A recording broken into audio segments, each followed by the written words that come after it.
അർജുനായുള്ള തെരച്ചിൽ 10ാം നാൾ. ട്രക്ക് കണ്ടെത്തിയതോടെ ഇന്നത്തെ തെരച്ചിൽ നിർണായകം. ഐബോർഡ് സെൻസർ എത്തിച്ചുള്ള പരിശോധന 12ഓടെ. പ്രദേശത്ത് മാധ്യമങ്ങൾക്കും കർശന നിയന്ത്രണം. വെല്ലുവിളിയായി ഇടവിട്ടുള്ള മഴയും ഗംഗാവലി പുഴയിലെ കുത്തൊഴുക്കും.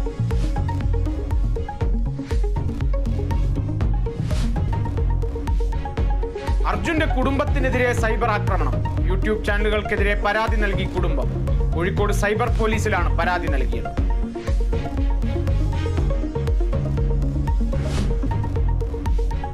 കോഴിക്കോട് അമീബിക് മസ്തിഷ്ക ജ്വരം സംശയിക്കുന്ന 2 കുട്ടികളെയും ആരോഗ്യനിലയിൽ പുരോഗതി. കുട്ടികൾക്ക് മരുന്നുകളോട് പ്രതികരിക്കുന്നുണ്ടെന്ന് ഡോക്ടർമാർ. അന്തിമ പരിശോധനാ ഫലം ഇന്ന് ലഭിക്കും. മലപ്പുറത്തെ നിപ ബാധയിൽ സമ്പർക്ക പട്ടികയിലുള്ള 16 പേരുടെ ഫലം കൂടി നെഗറ്റീവ്.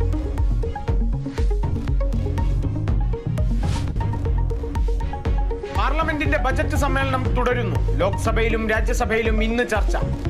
ബജറ്റ് അവഗണനയിൽ പ്രതിഷേധിച്ച് നീതി ആയോഗ് യോഗത്തിൽ നിന്ന് വിട്ടുനിൽക്കാൻ ഇന്ത്യ മുന്നണി.